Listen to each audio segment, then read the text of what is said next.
오늘 말씀은 사무엘상 13장 13절로 23절까지의 말씀입니다.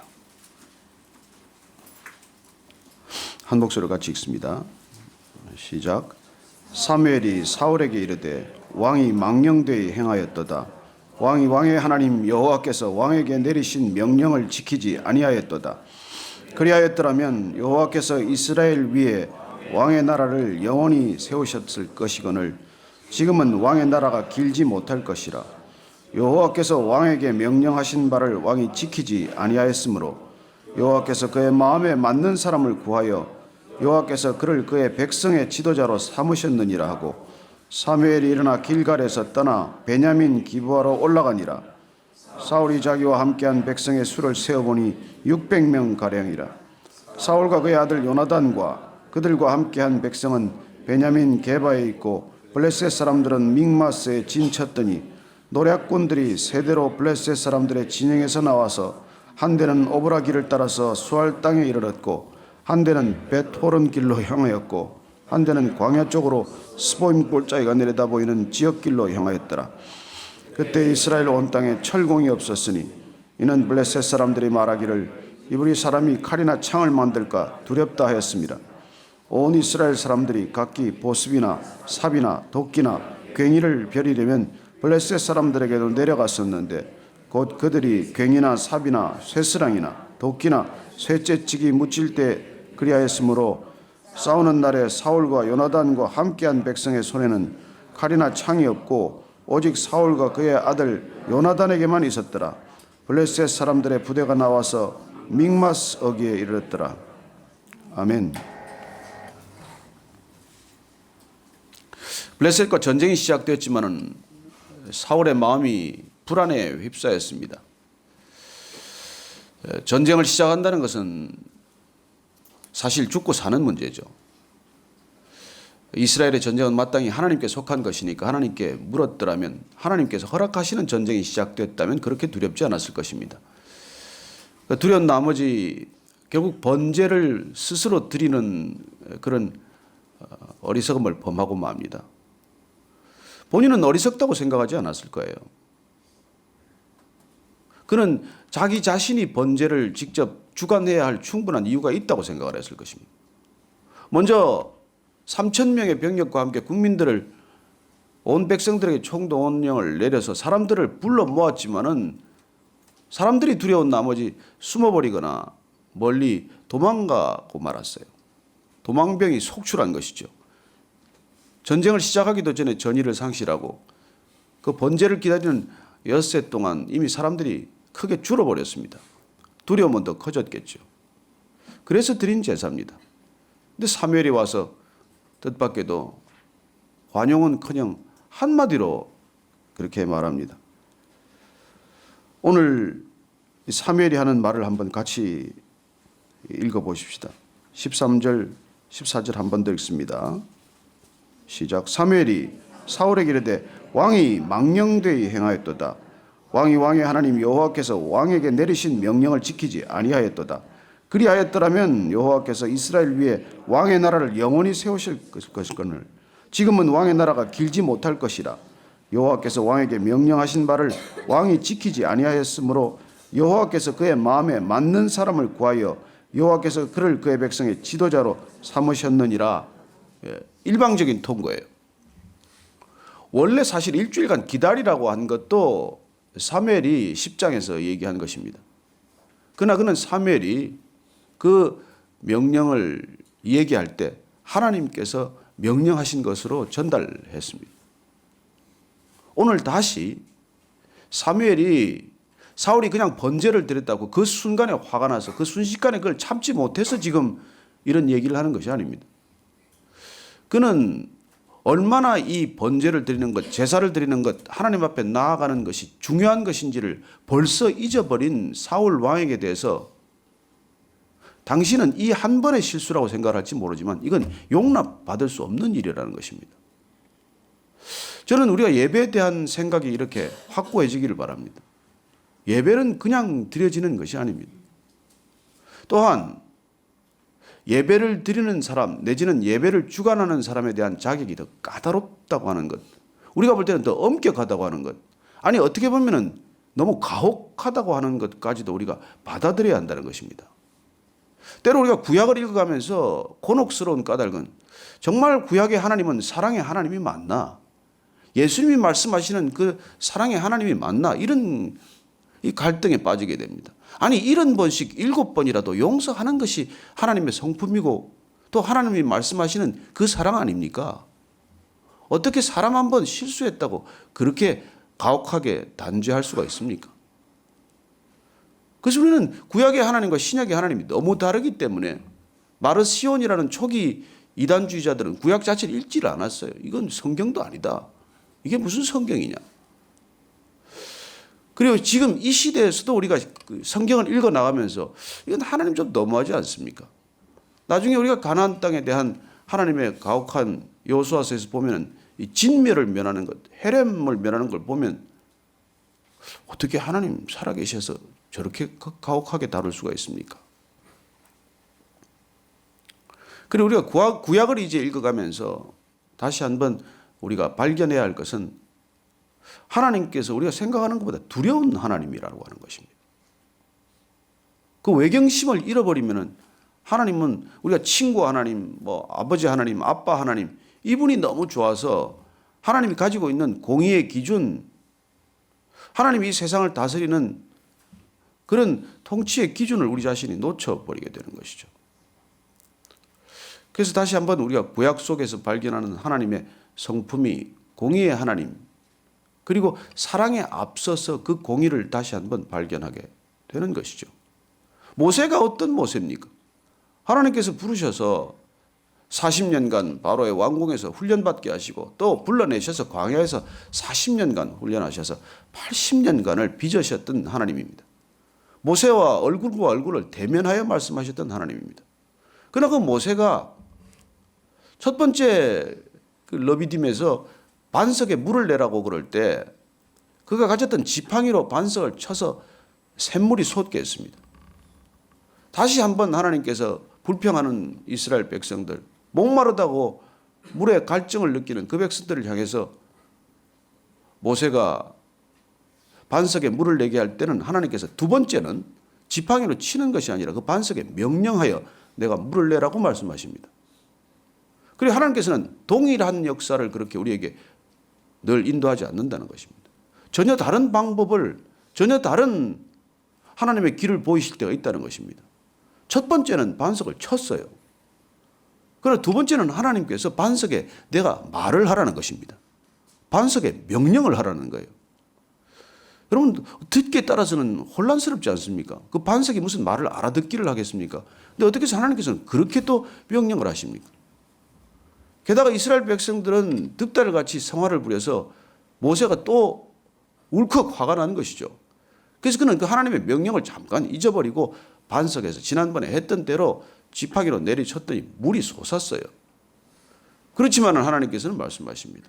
내가 이 일로 인해서 내가 그토록 원하는, 가고 싶어하는 가나안 땅에는 못 들어간다는 거예요.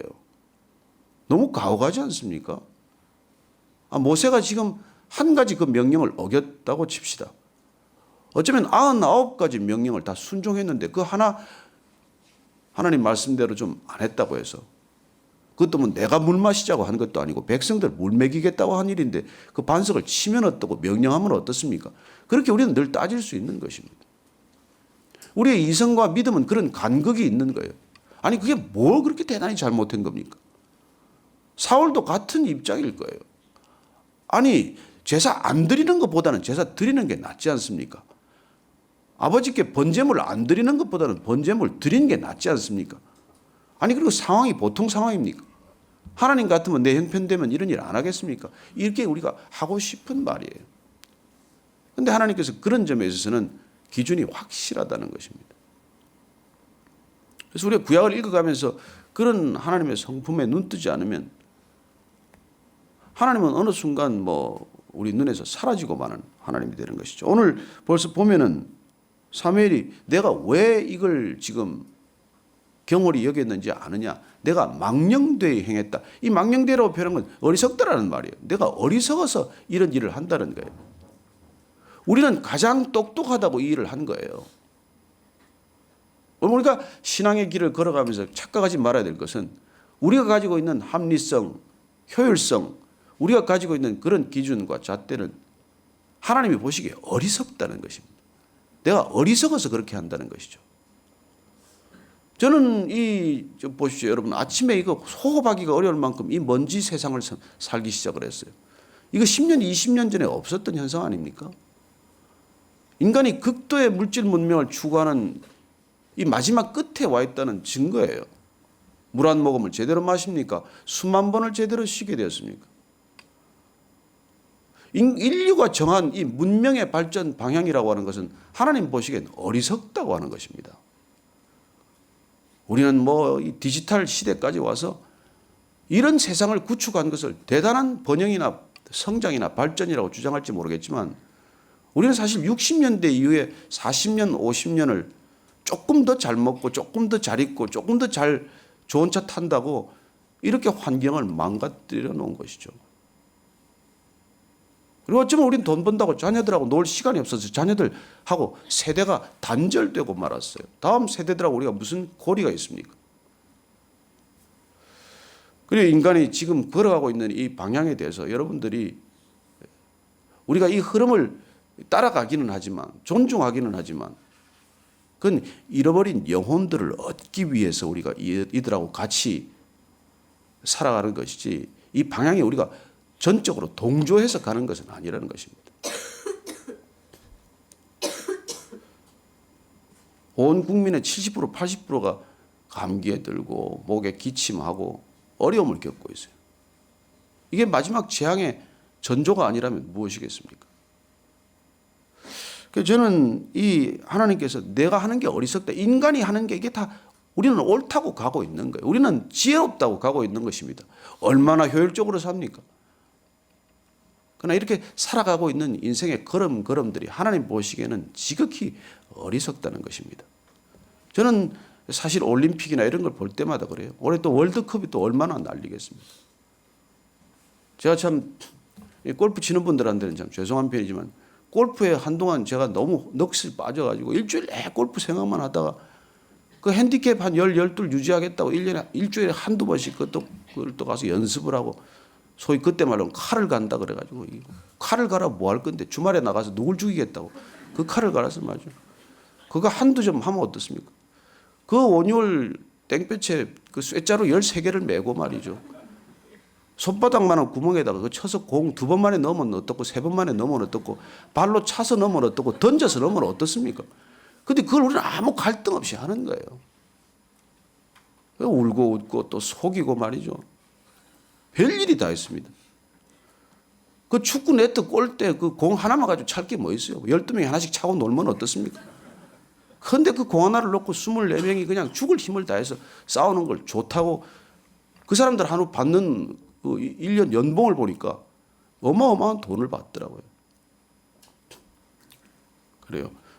이번에 러시아에서는 또 우리 안현수 선수가 또 엄청나게 또 영웅이 되어가지고 뭐 정말 엄청난 또 보상을 받았던데 뭐 좋습니다. 하여튼 그렇게 살아가는 것이 좋지만 그러나 그것들이 우리가 열광할 일들이 아니라는 것이고 우리는 그 진상을 알고 살아야 한다는 것이죠.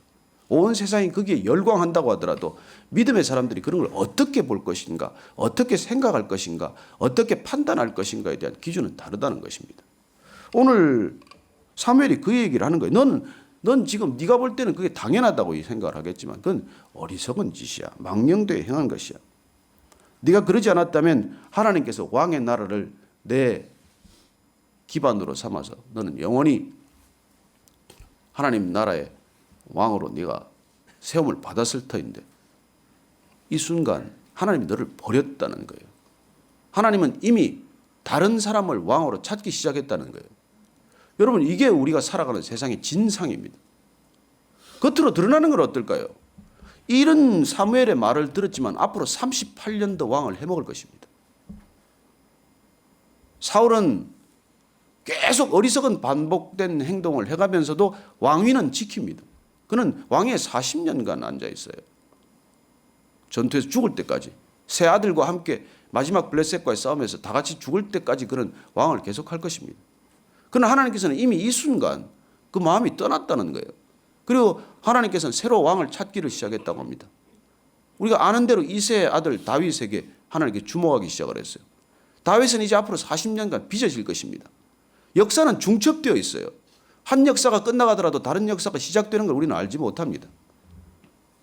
한 거대한 구조물이 무너지고 새로운 구조물이 탄생하는 것을 우리는 알지 못한다는 것이죠.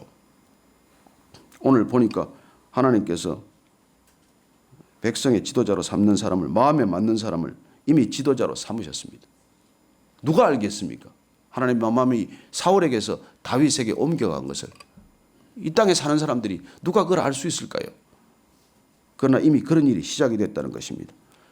사울이 이미 보니까 이제 다 달아나고 600명밖에 남질 않았어요. 3,000명 데려왔더니 본인이 그렇게 그 친위대처럼 만들었던 병력도 다 흩어졌습니다. 그리고 이 블레셋 사람들은 게릴라전을 시작을 해요. 오늘 사정은 뒤에 후반부의 얘기는 그렇습니다. 그때 얼마나 이 이스라엘 백성들의 전장의 장비가, 이게 무기가 빈약했던지 칼과 창을 가진 사람들이 사울 왕과 아들 요나단밖에 없었다고 말합니다. 나머지 좀 농기구예요. 이스라엘 백성들이 무기를 갖지 못하도록 철기 문화를 미리 일찍 수입했던 이 블레셋 사람들이 대장간을 갖다가 허락하지 않은 거예요. 그래서 모든 대장간은 해안 쪽에 있는 이 블레셋 땅에만 있습니다. 그래서 농기구 하나라도 뭐 사스랑이든지 뭐든지 뭐 이걸 다 벼리러 가려면은 거기 블레셋 땅에 대장간에 가서 돈을 그 당시 보니까 뭐 가격이 무슨 몇 분의 1 세겔 이렇게 받던데 그걸 가지고 가서 벼려야 할 정도로 사정이 열악한 것이죠. 그리고 무기도 변변이었고 아무것도 제대로 되지 않는 이 백성들이 뭘 믿고 전쟁을 시작했겠습니까? 하나님이 안 계시다면 이스라엘 백성들은 정말 아무것도 아닌 백성들이에요. 오늘 이제 보면은 또 하나님께서 요나단을 어떻게 쓰시는지를 또 내일부터 보게 되겠지만, 오늘 우리가 이 본문 말씀을 읽으면서 다시 한번 하나님의 말씀으로 가슴 깊이 받아야 할 말씀은, 우리 인간의 지혜라고 하는 것들이 정말 하나님 보시기엔 지극히 어리석다는 것입니다. 누가 그랬더만요, 가장 인간의 어리석은 게 뭐냐니까 죽을 힘을 다해서 돈 벌고 그 돈 번 거 가지고 몽땅 병 고치는 데 쓰는 거라고 그러던데, 참. 아니, 우리가 지금 인류 문명이 지금 그렇게 가고 있다는 것입니다. 우리는 모든 시간과 모든 열정을 다해서 돈을 벌지만, 물질 문명을 추구했지만 그 결과로 우리는 모든 것을 파괴하고 인간의 관계나 환경이나 자연이나 모든 걸 파괴하고, 그리고 그걸 수선할 수 없는 그런 길을 가고 있는 것이죠. 후쿠시마 원전은 어떻습니까? 저 중국에서 날아오는 미세먼지는 어떻습니까? 한국은 샌드위치예요. 바람이 이리 불어도 골치고 저리 불어도 골치고. 그래서 저는 하나님께 길이 있다고 믿습니다. 우리가 여전히 부르짖어야 할 것은 하나님이라고 믿습니다. 오늘 우리가 이 사울 왕과 같은 왕들을 막 겪을 수 있다는 것입니다. 북녘 땅에 그런 사람들이 지도자로 있다는 것입니다. 우리가 아침 이 제단을 우리가 섬기면서 왜 나라와 민족을 위해서 기도합니까? 그들이 어리석은 결정을 내리면 국민들이 30년, 40년간 도탄에 빠지는 것이죠. 하나님께서 그 지도자들을 불쌍히 여겨주시도록 기도하십시다. 우리는, 그리고 중요한 것은 사무엘처럼 우리는 하나님께 부름받은 사람으로서 우리를 보는 하나님의 기준이 다르다는 것입니다. 하나님이 지도자로 삼으면 그 지도자의 기준은 일반 백성들과 다릅니다. 일반 백성들이야 뭐 실수하고 또 실수해도 그만이지만은 단 한 번의 이 제사 드리는 문제로 하나님의 마음이 떠날 수 있다는 것입니다. 여러분들이나 우리가 다 영적인 지도자로 부름을 받았습니다. 이 시대, 암울한 시대, 어두운 시대, 여전히 혼탁한 시대, 하나님께서 크리스찬으로 불렀다는 것은 이 시대를 맡길 만한 사람으로 불렀다는 것이죠.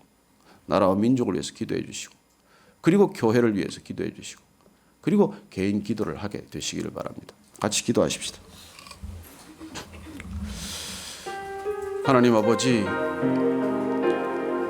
사울이 어리석다고 생각하지 않았지만은 하나님 보시기에 어리석은 행동을 하고 말았습니다.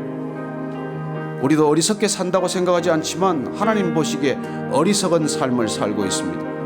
하나님, 눈에 보이는 것들이 전부인 줄로 알고 살아가는 이 시대에도 여전히 눈에 보이지 않는 귀중한 가치, 소중한 기준이 있다는 것을 저희들 날마다 깨우쳐 주셨사오니 하나님, 하나님을 기준으로 삼는 지혜로움, 하나님이 없다, 하나님을 거부하는, 부인하는 이 어리석은 망령된 세상에 살아가지만 하나님은 살아계시다, 하나님 우리와 함께 하신다, 이 놀라운 믿음의 사람들 다 되게 하여 주옵소서.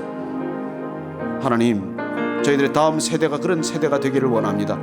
이 땅에 지도자로 주님 세우셨는데 지도자들 한 사람 한 사람 주님 불쌍히 여겨주셔서 하나님이 없다고 생각하는 지도자가 아니라 하나님을 경외하고 두려워할 줄 아는 지도자들이 이 땅 가운데 하나님의 백성으로 하나님의 나라로 신실히 세워지게 하여 주옵소서. 하나님, 교회가 그 역할을 감당하기를 원합니다. 아침마다 깨어서 기도하게 하시고 하나님, 세상의 조롱거리가 아니라 세상의 소망이 되고 빛이 되고 희망이 되는 교회가 되게 하여 주옵소서. 교회에 있는 영적 지도자들을 깨우셔서 하나님, 아침마다 주의 제단 앞에 무릎을 꿇게 하시고 엎드려 기도하게 하시고 주님께 부르짖어 기도하게 하시고 이 나라의 백성들 주님께 쓰임받는 백성으로 이 마지막 시대에 주님 제사장 나라의 백성으로 주님 마음껏 사용하실 수 있도록 해달라고 간구하는 백성들 되게 하여 주옵소서. 하나님, 그렇게 하여 주시옵소서. 살아계신 하나님 아버지, 눈앞에 잠깐 보이지만 않으면 우리는 우리 자신을 의지하거나 세상을 의지하고 맙니다.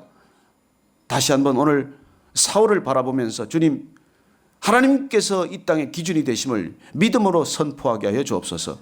세상의 수많은 것들이 눈에 보이지만 보이지 않는 하나님 한 분이 오직 기준임을 다시 한번 이 아침에 믿음으로 선포하는 믿음의 사람들 다 되게 하여 주옵소서. 나라와 민족을 위해서 기도하고 정결한 교회, 거룩한 교회, 이 세상에 여전히 빛과 소금 되는 교회 공동체 될 수 있도록 주님 은혜를 베풀어 주시옵소서. 믿음의 사람들 한 분 한 분 주님께서 세우셔서 거룩한 나라의 거룩한 제사장 백성들 되게 하여 주옵소서. 이제는 예수 그리스도의 은혜와 하나님 아버지의 크신 사랑과 성령의 충만케 하심이 이 아침에 사울처럼 모든 상황과 형편과 처지가 합당하다고 여겨지지만 그러나 그 기준이 아니라 하나님의 말씀을 기준으로 삼기로 결단하는 이 자리에 고개 숙인 성도들 한 분 한 분의 생애 위에 지금부터 영원까지 함께 하옵시기를 축원하옵나이다. 아멘.